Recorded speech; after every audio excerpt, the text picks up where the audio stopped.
You were brought up in Alabama in the 50s, Mathew. It was a deeply segregated society at the time. How did that impact your life and shape your values?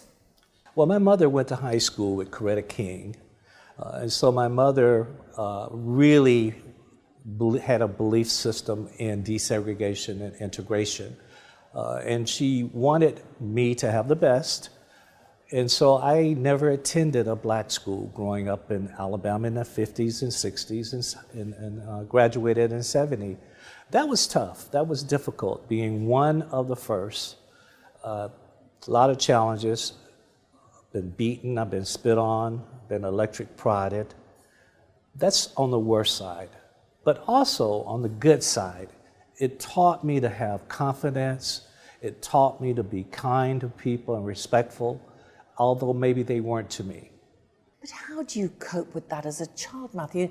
And I read a story that you put in your book, Racism from the Eyes of a Child, about your mother walking down the path with you and your brother Jesse and having to push you off into the bushes because the Ku Klux Klan caravan was coming by and being so frightened. How does that impact a child at that age? Well, it certainly impacts you. And that was my first experience with anything like that, with KKK, and it was a very frightening night. I mean, it was dark, there's no street lights, just the moon and stars, and in the distance we saw these cars and we heard the horns, and then suddenly they were upon us.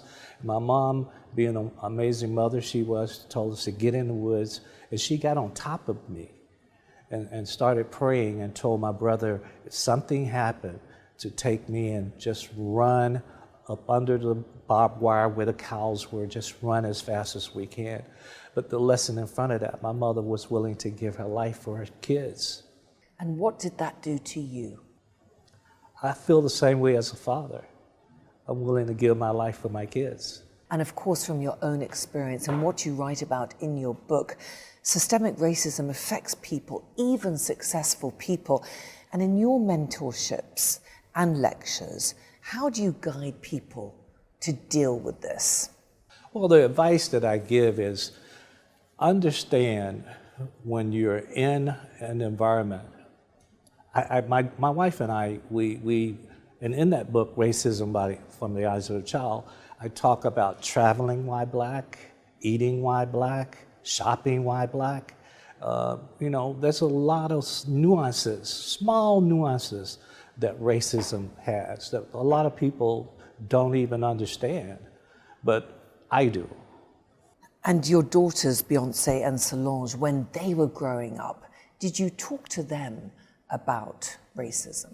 Absolutely, absolutely. We talk to our kids about racism, the bad about what could they do to change it, how could they give back to their community to change, and how they can hold their head up high and treat everyone with respect and love.